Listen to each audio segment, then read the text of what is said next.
Officers on the pursuit call. Suspect vehicle was last seen heading north near the power station. Containment will be set up ahead of his last known direction of travel. This call is still code 6. Handle on PAC 3.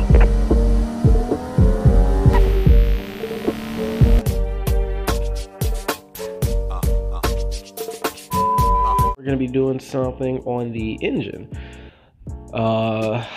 So to give a little bit of a backstory, between now and the last video, I have attempted to test drive this thing. As far as the test drive, it rides like shit.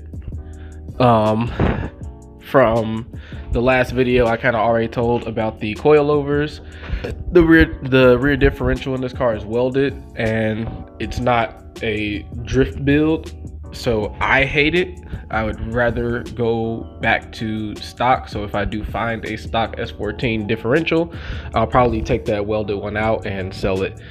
But outside of that stuff, second gear still grinds. I have adjusted the shifter. It probably needs to be adjusted again, but it doesn't grind as much, but it still does grind in second, so that's an issue.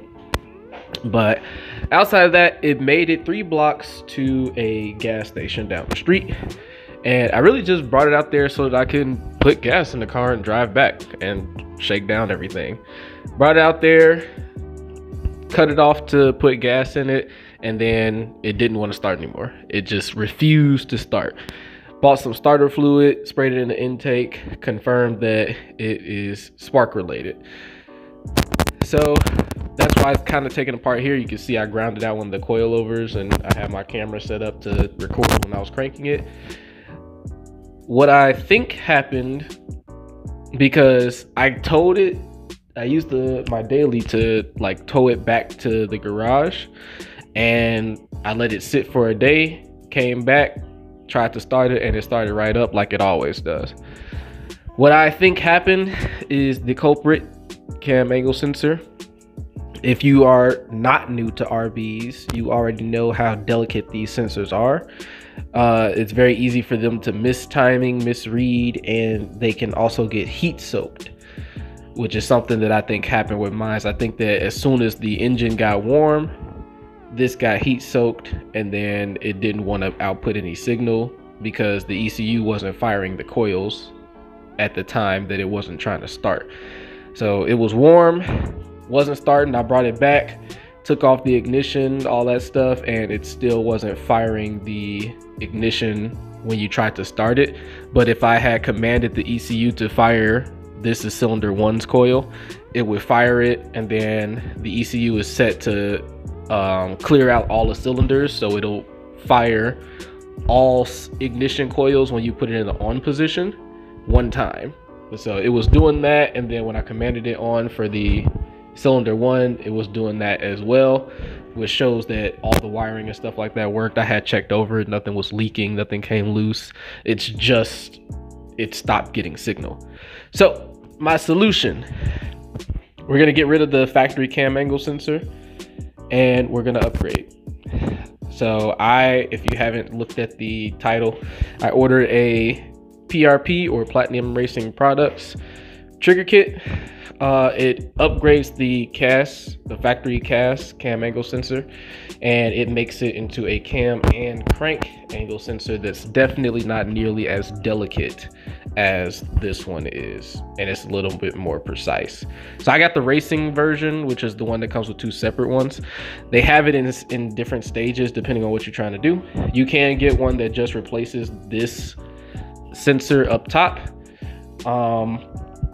and run it and be fine for like a street car. But if I think they recommend anything over 500 horsepower to get the racing one, where it's the cam and crank, because the timing belt, apparently when you get to those power levels, the timing belt can stretch a little bit, and it can make it pretty hard for the ECU to account for that stretching. Like it could be something as big as, I think, between 10 and 30 degrees, don't quote me on that though, of timing difference. So 10 to 30 degrees is huge, and that's why they recommend having that one, because it puts a sensor down, let's get some light, down on the crank as well. Right now, factory, the RV has the cam and crank sensor into one, which is this one, and it's a terrible design.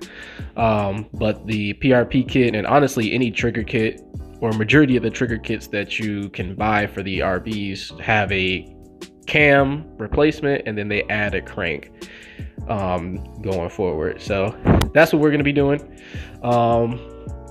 I'm pretty sure I have a video on a timing belt replacement on my channel already, and it's like really detailed and stuff. So what I'm gonna do is just time lapse it where I take all this stuff off. But for those that don't feel like going to the other video, in a nutshell, you gotta take off, well, I gotta take off the fan first, and then all these belts have to come off. So power steering and the alternator belt, those are gonna have to come off. After that, you have access to the harmonic balancer, that's gonna have to come off, and then it's all the engine covers. So there's the top one and then the second one that's down there. You can remove the cam angle sensor clearly with these bolts. Now, since I am not putting it back on, I am not gonna mark where this was at. These bolts are all slotted, so if you're normally removing this and you're gonna put it back, that's why you see these marks on here. I would mark it so I can have it in the exact same position, because this is what gives you the trigger for timing to the ECU. So very important to get that lined up. But since I'm upgrading this, I won't be doing that. But yeah, that's pretty much how to get to the timing.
This OEM disc is gone. It's actually going to replace this pulley itself. So that's why you got to take the timing belt off, because this pulley is going to be completely replaced with one that has a disc. And then you have to cut a portion of the oil pan here, because the sensor will mount facing towards the disc. But that's pretty much how it goes. So that's why the timing belt has to come off and all that stuff. I'm gonna wait until I have it to take the timing belt off. I'm gonna just leave it like this. It should be here next week, but yeah, once that's all said and done, we'll take the timing belt off. It's just loosening the tensioner and popping the whole thing out, and then this pulley will slide off and you'll replace it with a new one, get rid of the disc, and then it's just a matter of measuring and cutting. So this is realistically about a month later from the last clip, and I'm gonna just give you guys an update. I'm gonna be transparent.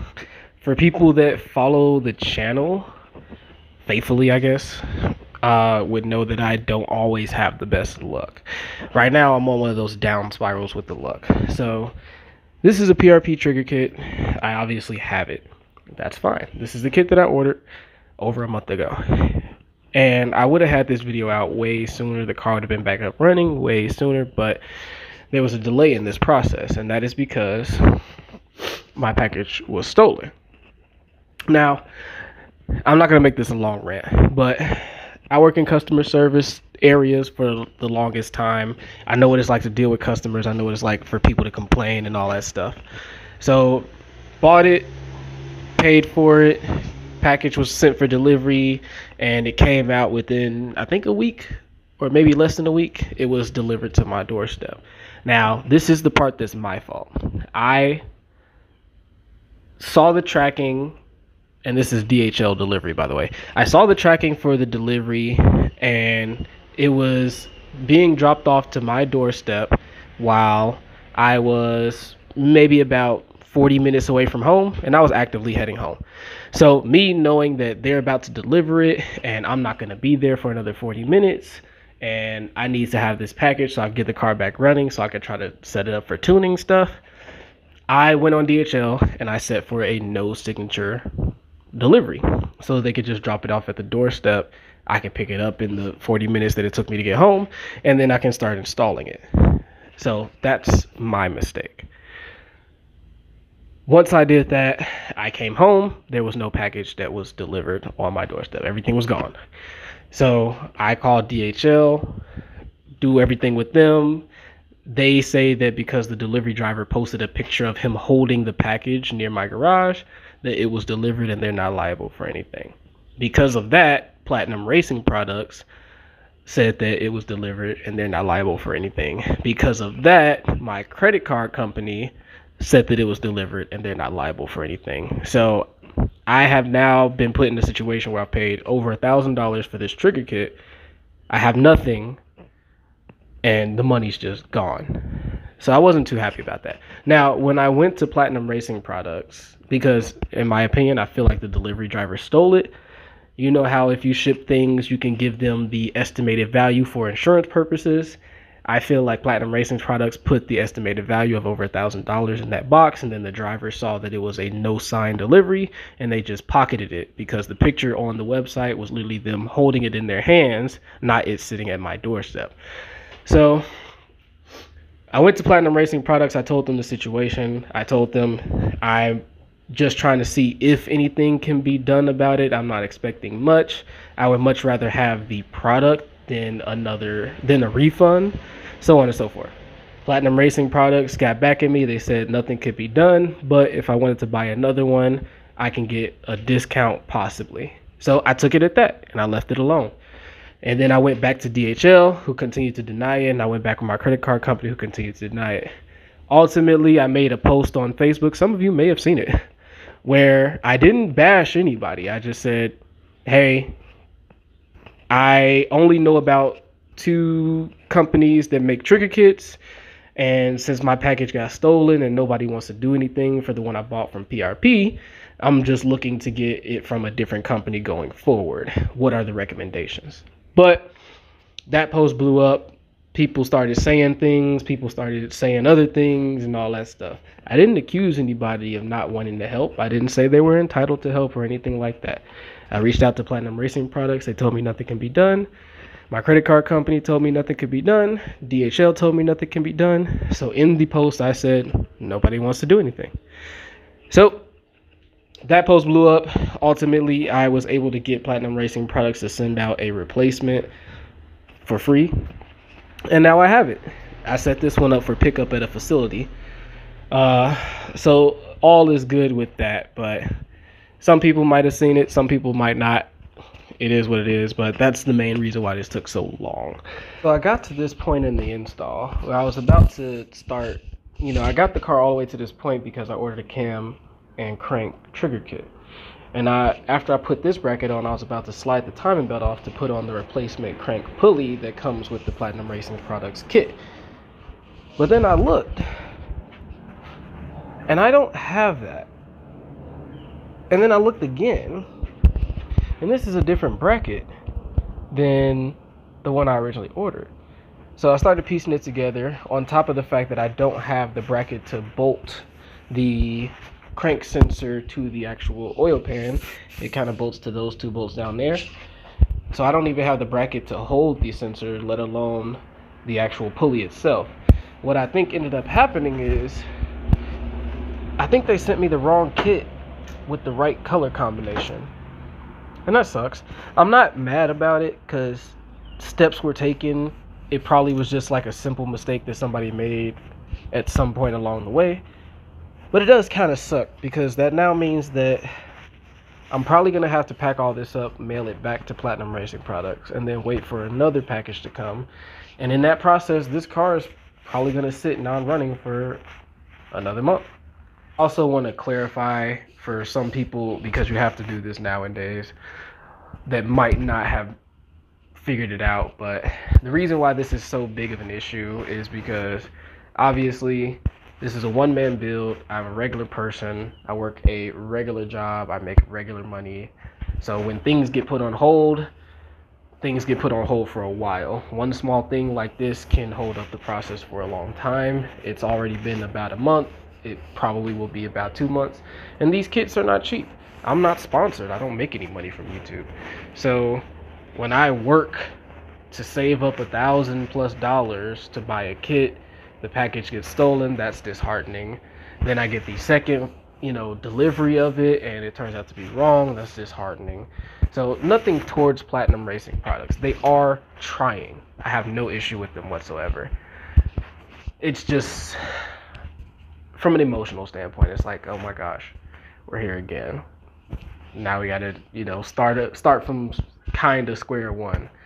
And that's where it kind of gets into the this is gonna take forever type of territory. So this video will be on the back burner again until I get this figured out. So you might see something else in between this, or a couple things in between this, but we'll get it going at some point. I mean, this is all that I need to get the car back running, so it's just a matter of time. All right, guys, we are back. It's been a couple weeks. We have the right product now. See, this bracket is different.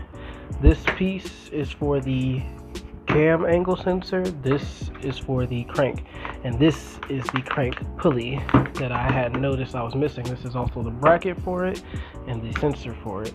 So we're gonna be good to go to install this. So I'm gonna just start off where I left off, and the next step is to take off the timing belt. Just slide it off, because we're gonna be replacing this pulley down here with the one that they got.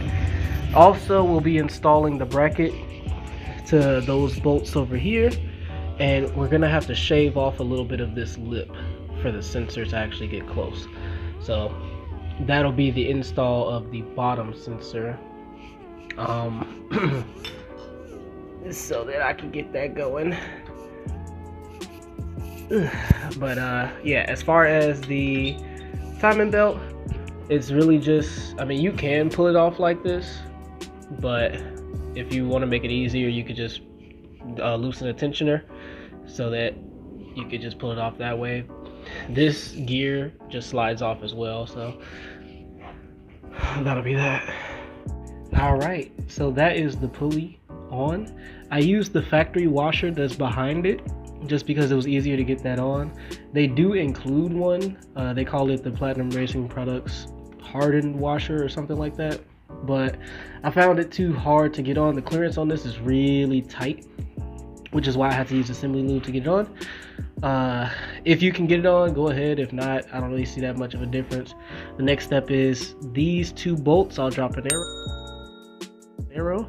That's what holds the bracket in for the sensor.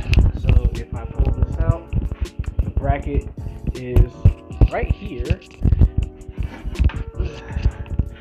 with the two bolts in it, these flat ones, and that is the sensor for it. So this bracket bolts into those two holes, and then the sensor threads through here. So I'm gonna do that off camera, but that's next. All right, so I went ahead and trimmed this piece right here. As you can see, the lip that goes around, that's about how much I had to trim it in order for me to be able to get the sensor to clear. I'm gonna show you that. I just wanted to show you how much it was actually trimmed off. All right, so that is on. You can see the bolts, you can see the sensor is threaded in, and the sensor gets up onto the gear. Now they recommend a 1 millimeter of space between the gear and the sensor. I used a feeler gauge to make sure that mine was right, and then there is a bolt, or not a bolt, a Allen key at the bottom. If you see it right there, that Allen key tightens to the bolt so that it can be locked into place, because you're probably going to have to take this pulley back off in order to get the belt on. I don't see how you could get the belt on with this pulley on like a normal one. Alright guys, the next step is to replace this with this. And see how these are two different lengths? They instruct to point the longer one towards top dead center. Top dead center is right here, so I'll point it like this and bolt it in like so. Now they provided hardware for that in the form of these bolts.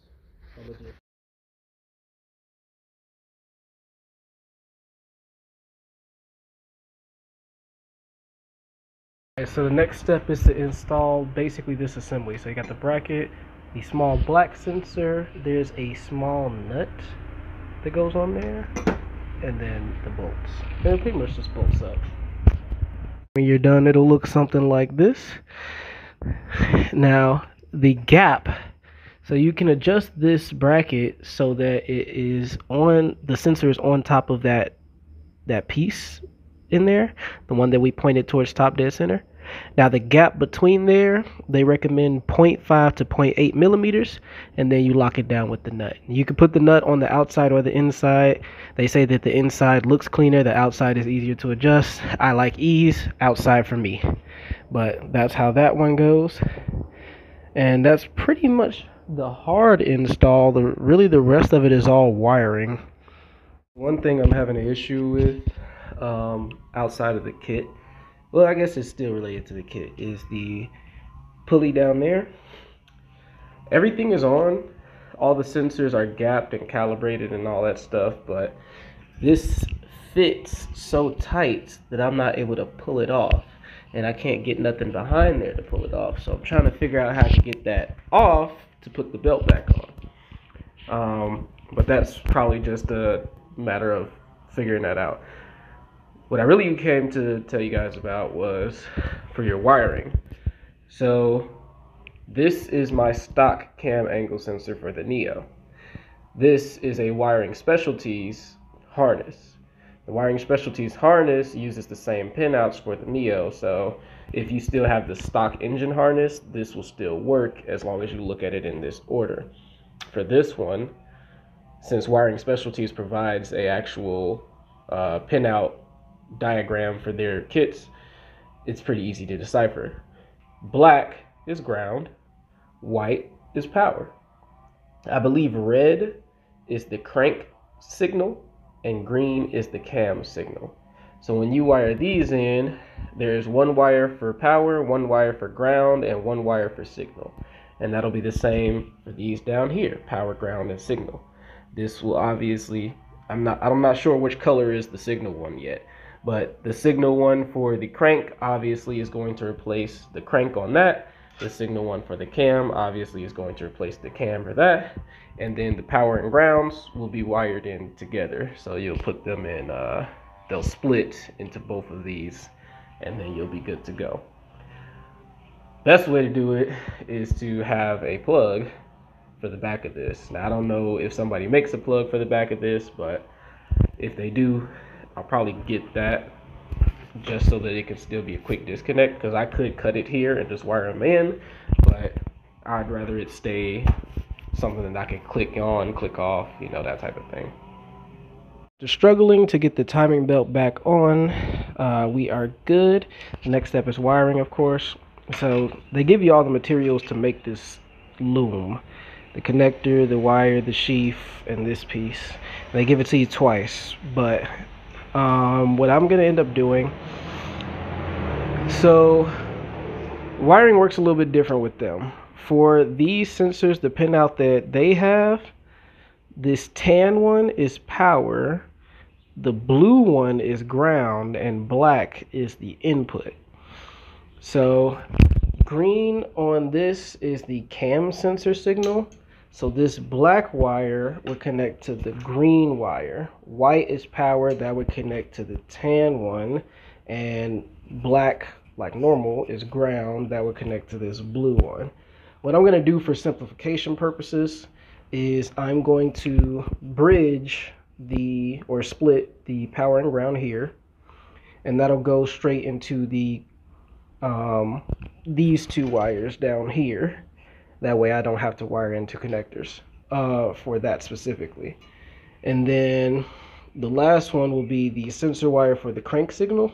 That will be the only wire in the second connector. And that'll, on the other side of that connector, it'll go to the red wire, which is the crank input.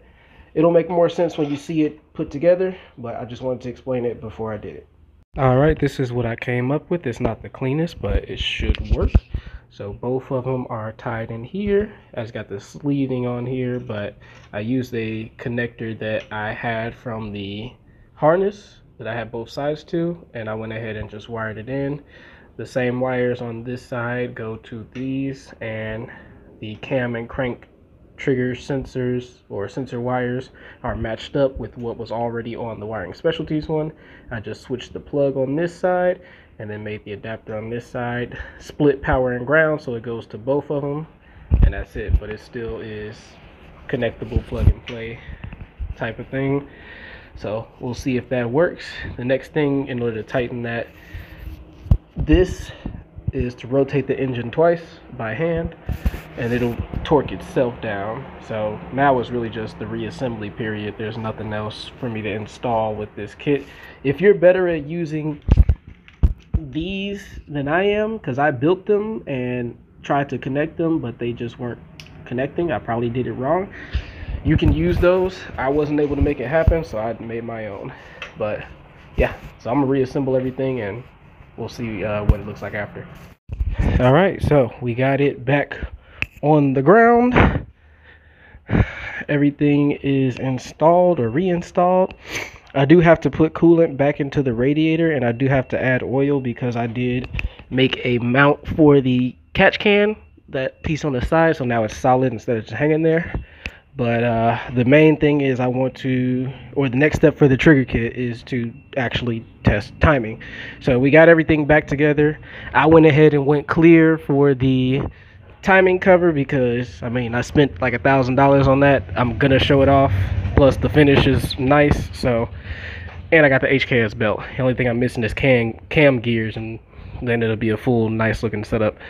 But yeah, so the only thing left is to code it in the system with the ECU, check timing, get it to match, and then see if it works from there pretty much. I did have to re-gap the sensor up top because the cover, I didn't take into account the cover. So I re-gapped it, but it's back within the specs. Obviously I didn't change the bottom one. But yeah, so that is what I will cut to next.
All right, so a little bit of an explanation of what you guys would have just saw.